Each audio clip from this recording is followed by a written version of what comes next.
l'évêque J.T. Haywood, le défenseur du baptême au nom de Jésus et de la divinité de Christ. L'évêque Garfield. Thomas Haywood fut une figure centrale dans l'affirmation du baptême unitaire au nom de Jésus-Christ et de la doctrine selon laquelle Jésus est Dieu.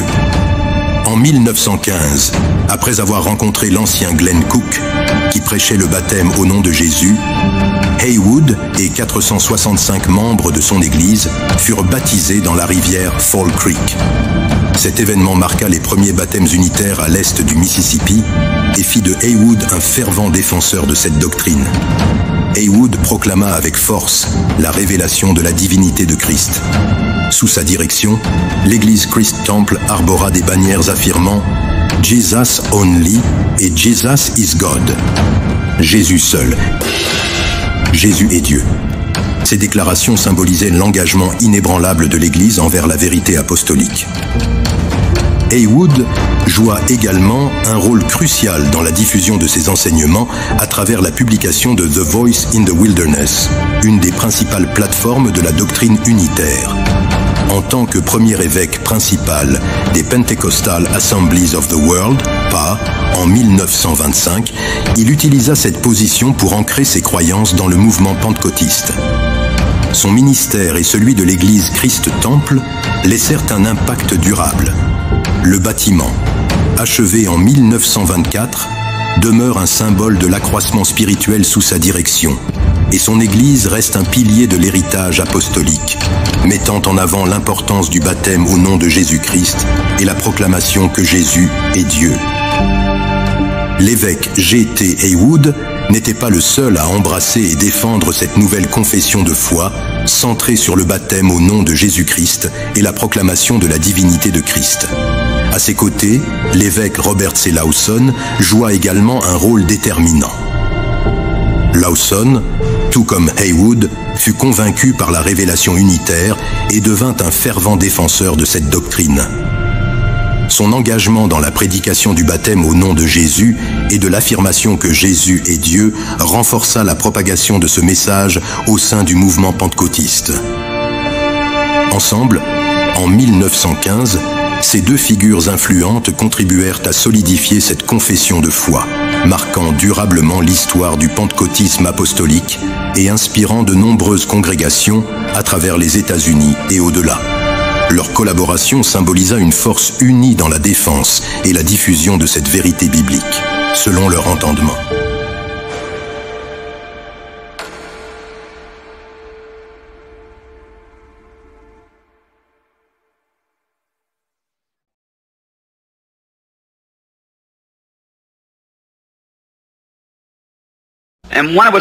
Et comme je revenais de ce lac, j'ai commencé à voir en approchant de Mishawaka et de South Bend dans l'Indiana, j'ai commencé à remarquer des automobiles avec des inscriptions à l'arrière qui disaient « Jésus seul ». Je me suis dit « C'est bizarre ça ». Jésus seul. Je me suis mis à remarquer ces inscriptions, et il y en avait surtout, des bicyclettes, des Ford, des Cadillacs, et quoi encore, Jésus seul. J'en ai suivi quelques-unes, et elles se sont arrêtées à une très grande église. Et j'ai découvert qu'il s'agissait de pentecôtistes. Et j'ai découvert qu'il s'agissait de pentecôtistes. Et j'ai découvert qu'il s'agissait de pentecôtistes. Et j'ai découvert qu'il s'agissait de pentecôtistes. Les assemblées pentecôtistes de Jésus-Christ ont joué un rôle clé dans la propagation de cette interprétation théologique, avec des adeptes répandus à travers le monde bien avant que William Branham enseigne le baptême au nom de Jésus-Christ à ses adeptes.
L'histoire tragique de J.T. Haywood et de sa congrégation à Indiana illustre comment le Ku Klux Klan, KKK, sous l'influence de leaders comme Roy Davis, père spirituel de William Branham, sous la direction de William Joseph Simmons, a perpétré des actes de discrimination et de violence contre des Afro-Américains et leurs institutions religieuses.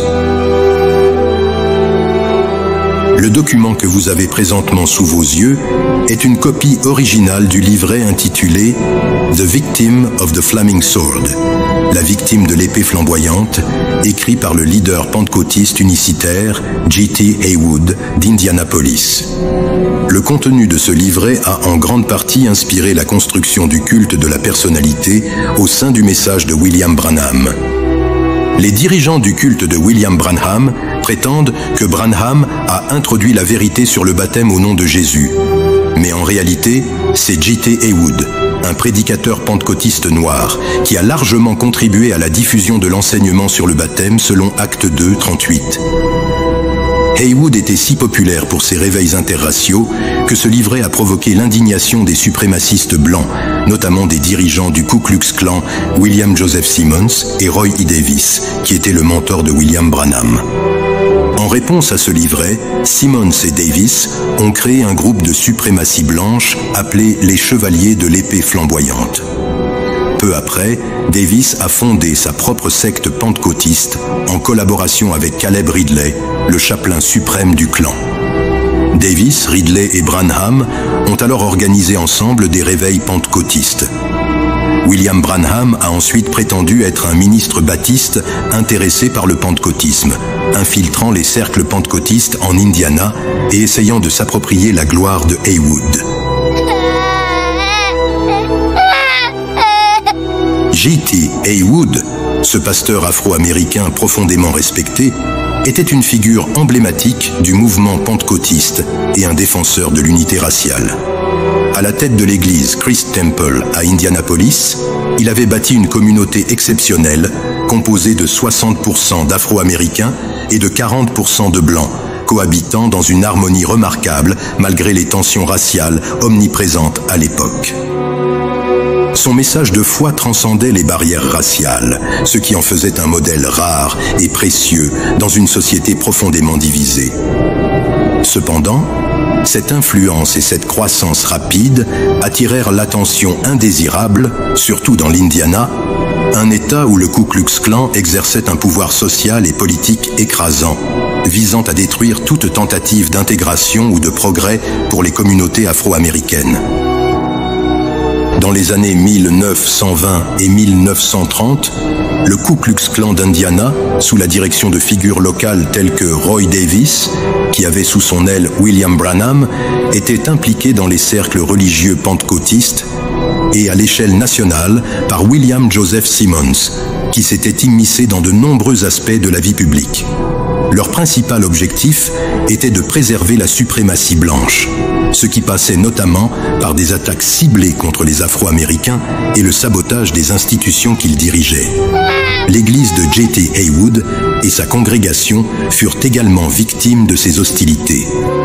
Le clan utilisait des tactiques telles que des menaces, des boycotts économiques et parfois des attaques physiques pour intimider les leaders noirs et leurs congrégations.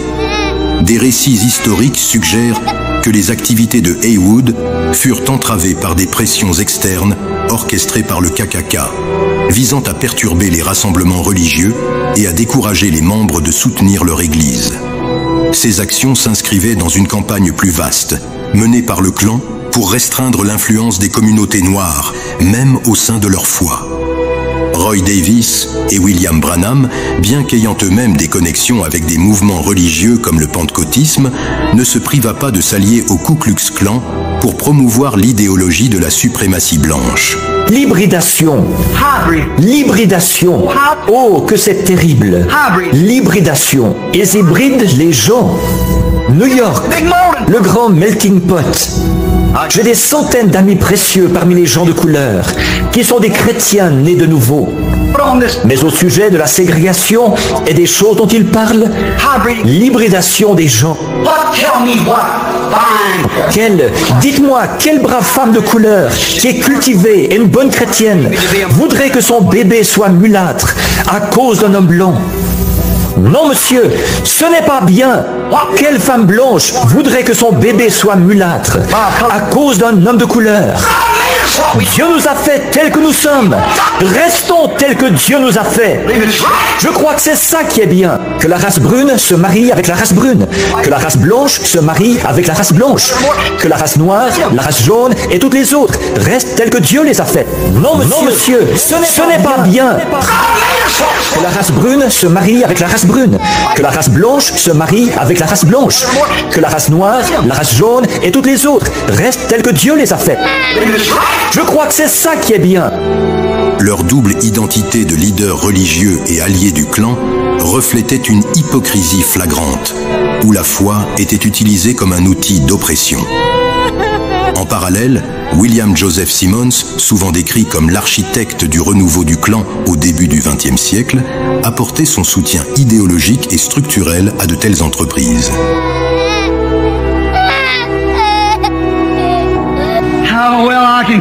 Combien je peux me souvenir des moments dans un vieux petit salon qui a servi d'église, là où des gens de couleur étaient en train de prêcher l'Évangile. J'étais du Sud et je n'aimais pas les gens de couleur. Et une vision est apparue et m'a dit où aller trouver la chose. J'étais du Sud et je n'aimais pas les gens de couleur. J'étais du Sud et je n'aimais pas les gens de couleur.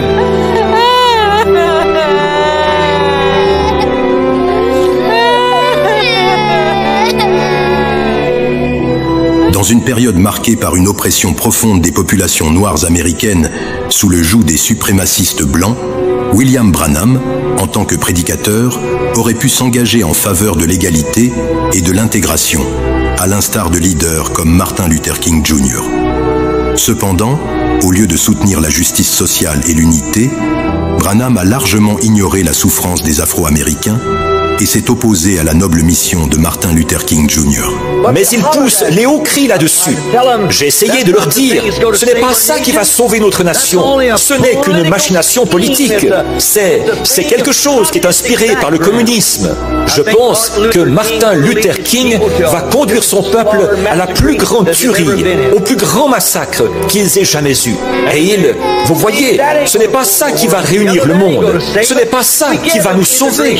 Nous leur avons donné l'intégration. Maintenant, c'est pire que jamais. Je pense que Martin Luther King va conduire son peuple à la plus grande tuerie, au plus grand massacre qu'ils aient jamais eu. Nous leur avons donné l'intégration. Maintenant, c'est pire que jamais. Au plus grand massacre qu'ils aient jamais eu. Nous leur avons donné l'intégration. Nous leur avons donné l'intégration. Maintenant, c'est pire que jamais. Maintenant, c'est pire que jamais.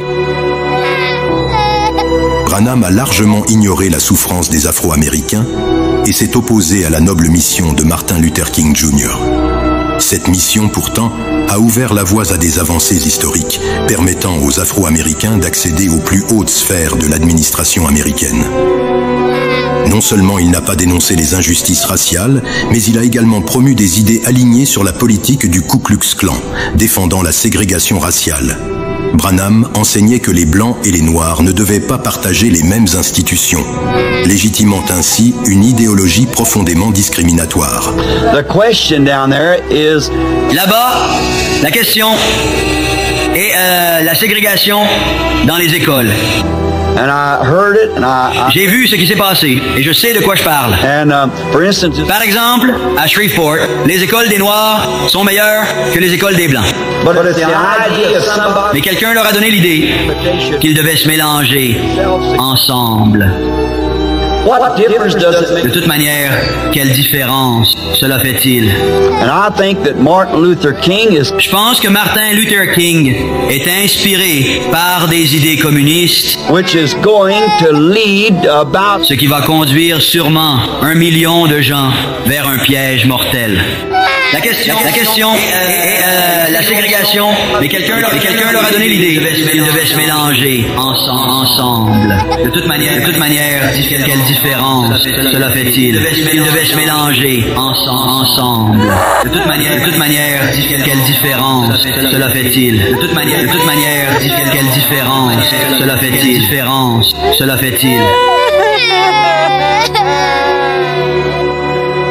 Ce positionnement non seulement allait à l'encontre des idéaux d'égalité et de fraternité prônés par l'Évangile, mais il contribuait également à perpétuer les divisions raciales dans une Amérique en quête de justice et de réconciliation.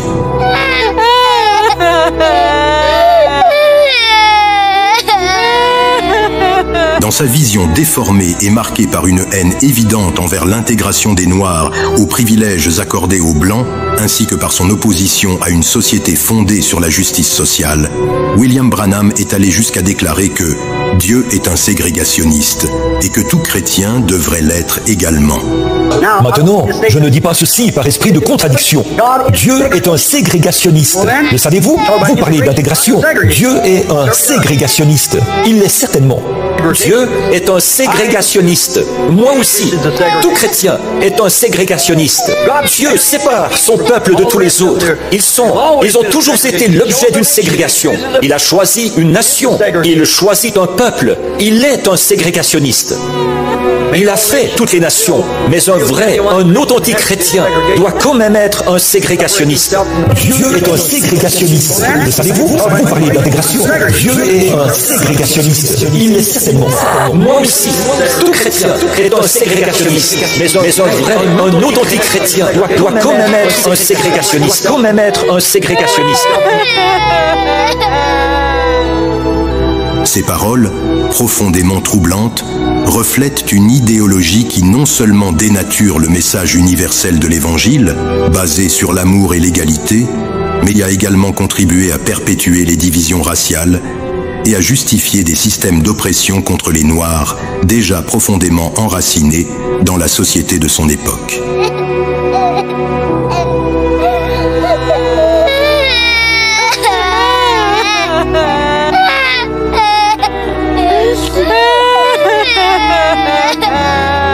William Branham, tout au long de sa vie, n'a jamais condamné publiquement les traitements cruels infligés par le Ku Klux Klan à la population noire des États-Unis.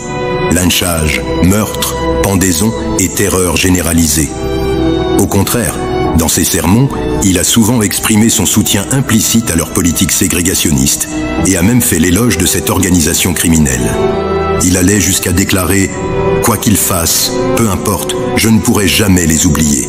En fait, c'est eux qui ont payé ma facture d'hôpital. À la maison, nous n'avions même pas de quoi manger. Alors, comment aurions-nous pu payer une facture d'hôpital de plusieurs centaines de dollars? Mais elle, par l'entremise de l'association de bienfaisance de son église et du Ku Klux Klan, elle a payé ma facture d'hôpital, les francs-maçons.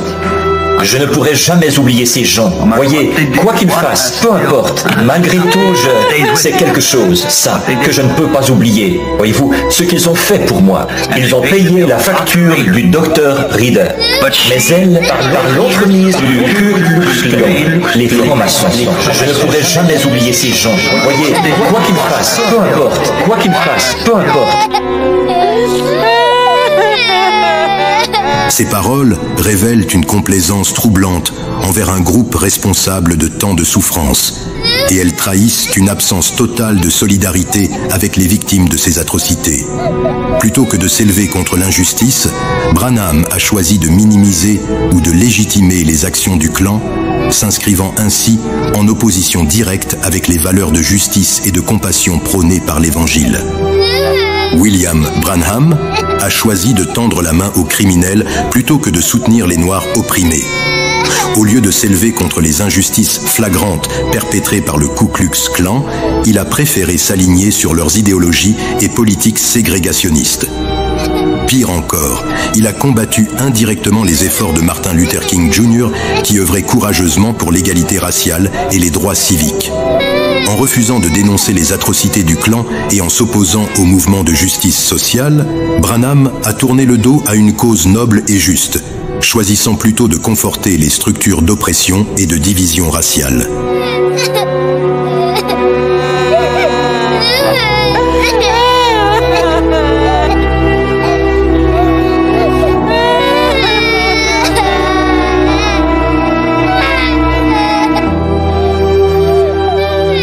Plus de 30 ans après que G.T. Haywood a quitté l'Indiana, chassé par les persécutions du Ku Klux Klan, William Branham a plagié et intégré à son propre enseignement une grande partie de l'héritage théologique d'Haywood, notamment sur la doctrine du baptême au nom de Jésus-Christ et celle de la divinité.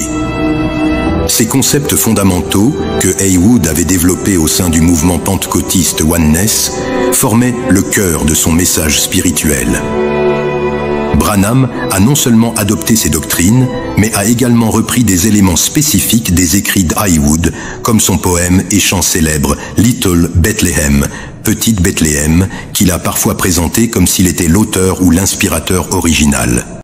Il y avait ces lots sur le lieu d'adoration, il y avait Gulgat, c'est d'autres lieux d'adoration, même Kadesh Barnea, c'est aussi un lieu d'adoration, mais non plus pas Jérusalem, la vie sainte de l'Éternel. Je me demande pourquoi seulement la petite Bethléem. Je me demande pourquoi seulement la petite Bethléem de Juda.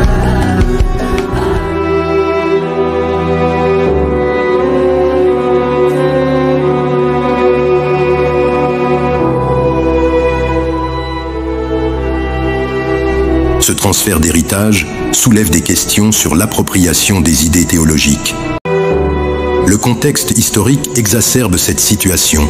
Haywood, un pasteur noir persécuté par les forces racistes du Ku Klux Klan, avait consacré sa vie à promouvoir un christianisme unificateur et inclusif. William Branham a également repris le poème « Il y aura de la lumière au temps du soir ». There Shall Be Light at the Evening Time de G.T. Haywood. Et au temps du soir, la lumière paraîtra, le sentier de la gloire, là tu le trouveras. C'est dans la voie de l'eau qu'est la lumière d'aujourd'hui, et on s'est béni dans le précieux nom de Jésus. Jeunes et vieux, répentez-vous de tous vos péchés. Le Saint-Esprit en fera certainement en vous. La lumière du soir est déjà venue. Et oui, c'est un fait que Dieu et Jésus-Christ sont un. Et oui, c'est un fait que Dieu et Jésus-Christ.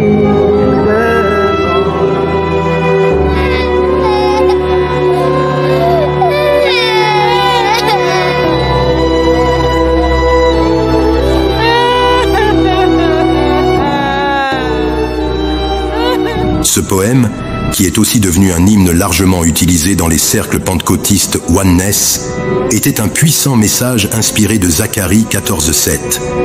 Haywood l'avait écrit pour symboliser le rétablissement de la révélation biblique sur le baptême au nom de Jésus-Christ et l'unité de la divinité, deux doctrines centrales qu'il prêchait. Branham a souvent cité et chanté cet hymne dans ses réunions, le liant à son propre message sur le temps du soir et la restauration de ce qu'il appelait l'Église originelle. Dans ses sermons, il présentait cette lumière prophétique comme étant révélée à travers son ministère, s'appropriant indirectement la profondeur théologique de l'œuvre d'Haywood, Ce type de récupération reflète une tendance récurrente chez Branham à intégrer des éléments préexistants dans son ministère, souvent en les adaptant pour renforcer son autorité spirituelle.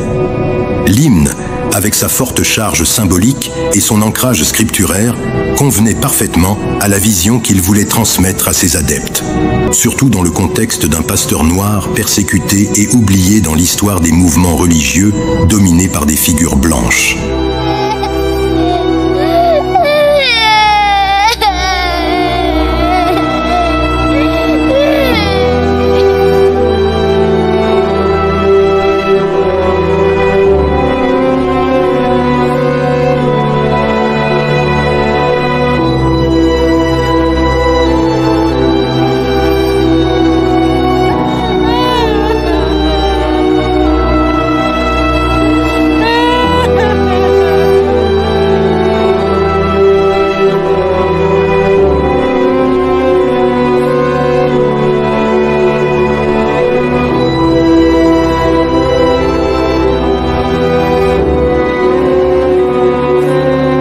De bienfaisance de son église et du Ku Klux Klan.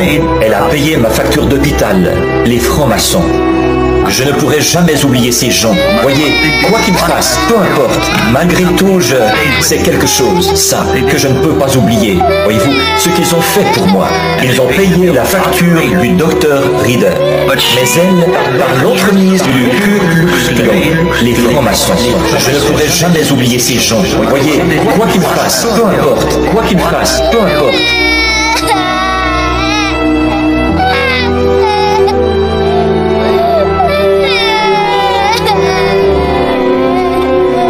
Maintenant, je ne dis pas ceci par esprit de contradiction.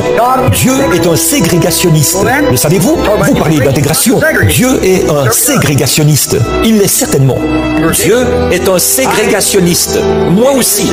Tout chrétien est un ségrégationniste. Dieu sépare son peuple de tous les autres. Ils ont toujours été l'objet d'une ségrégation. Il a choisi une nation. Il choisit un peuple. Il est un ségrégationniste. Il a fait toutes les nations, mais un authentique chrétien doit quand même être un ségrégationniste. Dieu est un ségrégationniste. Mais savez-vous, vous parlez d'intégration. Dieu est un ségrégationniste. Il l'est certainement. Moi aussi, tout chrétien est un ségrégationniste. Mais un authentique chrétien doit quand même être un ségrégationniste. Quand même être un ségrégationniste.